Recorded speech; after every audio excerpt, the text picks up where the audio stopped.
fully. The reason why I'm giving this speech is to educate you about two of the many injustices in the world: the indigenous of Mexico and the people committing suicide. In Chiapas, Mexico, in the 1990s, the indigenous were being treated very unfairly. Zapatistas wanted to make a government where everyone had equal rights. Right now in San Francisco, there's a group called San Francisco Suicide Prevention. They want to lower the suicide rate in San Francisco.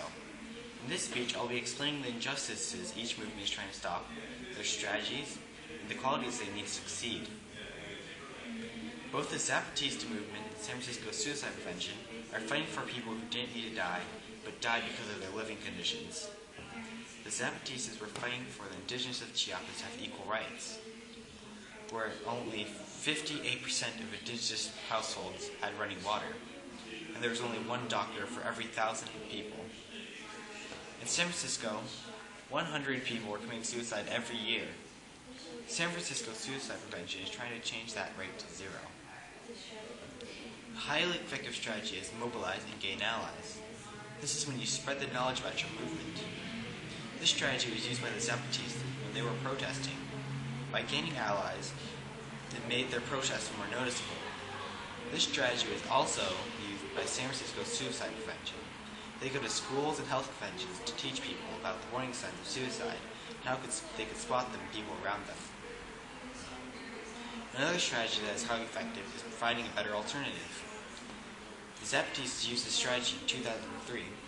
The Zapatistas created their own town called Corrales. In the town they had schools, hospitals, and courts. Everyone also took part in the government, so that there was not just a few people taking charge. They made their own government, they treated everyone equal, without discrimination, to show the Mexican government that they could survive without them.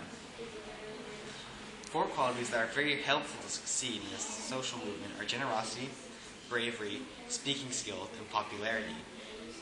You see the need for popularity in the Zapatismo movement with its leaders, more specifically, Subcomandante Marco, who led a 15-day march to Mexico City.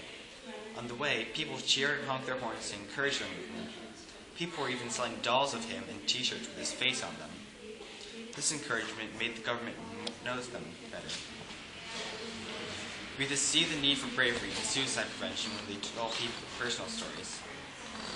Etsy, a volunteer at San Francisco Suicide Prevention, came and told us about her brother who had suicide. He was 23 and was pretty much out of the blue.